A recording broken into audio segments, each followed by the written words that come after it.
Bienvenue sur l'Info en Plus, le podcast destiné aux conseillers en gestion de patrimoine et courtiers, partenaires de Cardif.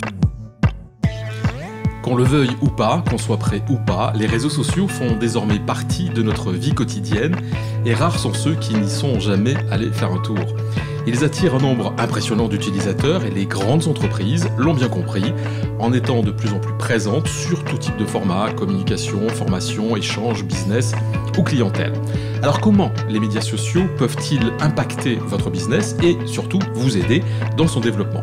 Pour analyser et décrypter toutes les influences possibles, l'Info en Plus a le plaisir aujourd'hui de recevoir Marie-Béatrix Lecause.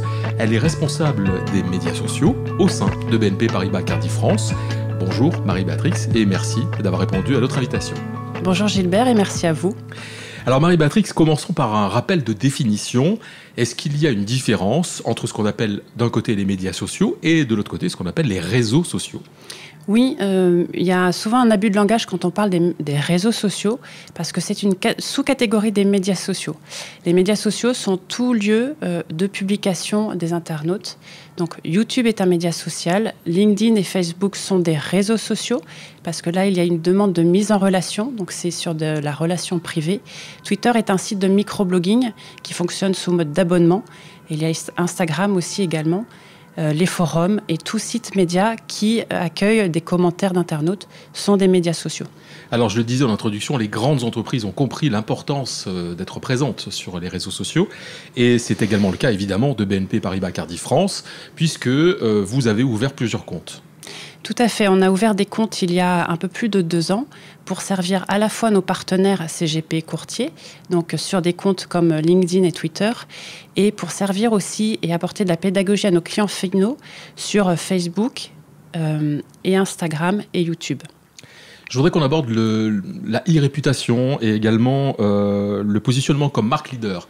C'est un des objectifs de toutes les entreprises et ça l'est également pour BNP Paribas Cardif France. Complètement. La réputation est clé pour toutes les marques et elle est souvent sous-estimée. Il faut partir du principe que les internautes, quels qu'ils soient, clients, prospects, partenaires, parlent d'une marque sur les réseaux sociaux. Donc c'est important pour les marques d'entrer en conversation avec les internautes. C'est l'essence même des médias sociaux et d'aller là où ils sont pour répondre à leurs attentes et apporter, en tout cas nous Cardiff, de la pédagogie et du conseil. Il y a également ce qu'on appelle le social selling. Alors qu'est-ce que c'est ? Qu'est-ce qui se cache derrière ce terme précisément ? Le social selling, c'est stricto sensu le commerce par les médias sociaux. Nous avons initié un programme de social selling que nous avons volontairement appelé Modern Selling pour former tous nos commerciaux B2B dans un premier temps. Pourquoi nous l'appelons Modern Selling ? C'est que nous sommes convaincus que les médias sociaux remplaceront à court, moyen et long terme certains autres outils qui fonctionnent aujourd'hui très bien, comme l'emailing, pourquoi pas le téléphone ou les SMS. Et c'est quelque chose déjà qui existe dans certains métiers, comme les asset managers.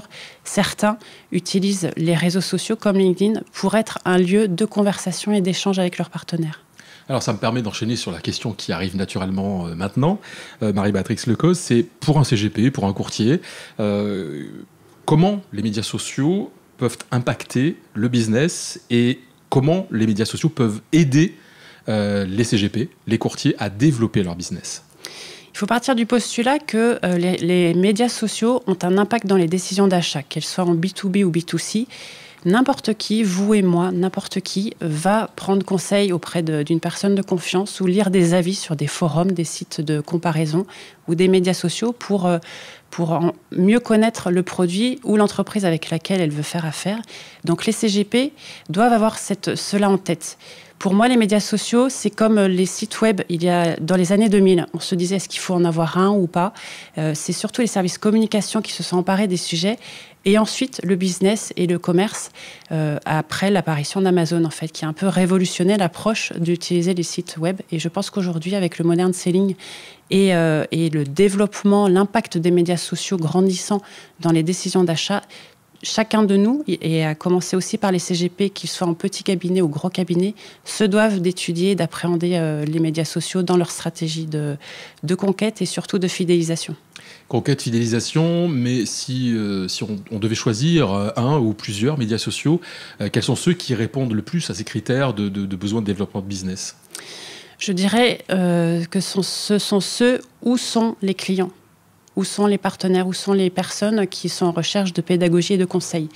Pour les CGP, Facebook est un fort levier, car Facebook, étonnamment, a confirmé sa position de leader en 2019. Je crois qu'il y a plus de 93% des entreprises qui sont actives sur Facebook. Et pourquoi elles y sont? Pourquoi des CGP y sont? Parce que leurs clients y sont. Je pense qu'un nouvel entrant, un peu sous-estimé, parce qu'on peut le considérer encore comme une CVTech, c'est LinkedIn. Je crois que c'est toutes les 2 secondes, il y a 5 ou 6 personnes qui s'inscrivent sur LinkedIn dans le monde. Enfin, les chiffres sont assez impressionnants. Et c'est un réseau social qui a quand même une réputation d'éthique. Donc ça, c'est important quand on est un CGP, qu'on doit avoir un devoir de conseil, être transparent et être dans la pédagogie. Et deuxième et dernier élément qui est important à mon sens, c'est que LinkedIn est un des rares réseaux sociaux ou médias sociaux où on ne peut pas créer de pseudo. Ça ne ferait pas sens de se créer une espèce d'identité numérique. On doit mettre un nom, un prénom. Et les recommandations qui font le cœur du succès de LinkedIn sont importantes. Et on ne va pas recommander quelqu'un qu'on ne connaît pas. Donc LinkedIn est un lieu pour moi où les CGP doivent aller, en tout cas aujourd'hui, à date. Qu'est-ce qu'on va trouver comme type de contenu, justement, sur un réseau social comme LinkedIn ? Sur LinkedIn, il y a de plus en plus de contenu pédagogique. Ça, c'est la clé. Ça devient un média au sens large. C'est-à-dire qu'il y a beaucoup d'internautes, de personnes qui incarnent leur entreprise en prenant la parole en tant que tel. Richard Branson, par exemple, le fait excellemment bien. Et dans le monde des CGP, moi, ce que je remarque, c'est que ceux qui valorisent leurs dirigeants et les laissent prendre la parole, en complément de ce que peut faire la marque, ça a un poids encore plus fort. Et on le voit d'ailleurs, nous, chez BNP Paribas Cardiff, sur notre page LinkedIn, depuis que les commerciaux ont une vraie stratégie de présence pertinente sur LinkedIn, ça apporte de la crédibilité à la marque. Enfin, les deux se nourrissent finalement. Donc là, on a vu le point de vue CGP, courtier, on a vu la présence de la marque, qui est importante, on l'a compris. Maintenant, quand on est client, quel est le bénéfice à avoir accès aux réseaux sociaux et à s'abonner, à s'inscrire, à suivre? Tout un chacun va sur les médias sociaux au sens large pour écouter des tutoriels sur YouTube, échanger, avoir des conseils d'experts sur LinkedIn, voire Twitter ou des blogs. Les médias sociaux, je pense, sont un lieu pour identifier les partenaires avec qui on a envie vraiment de faire du business. C'est un peu la carte d'identité numérique d'une marque, d'une entreprise ou de tout un chacun finalement.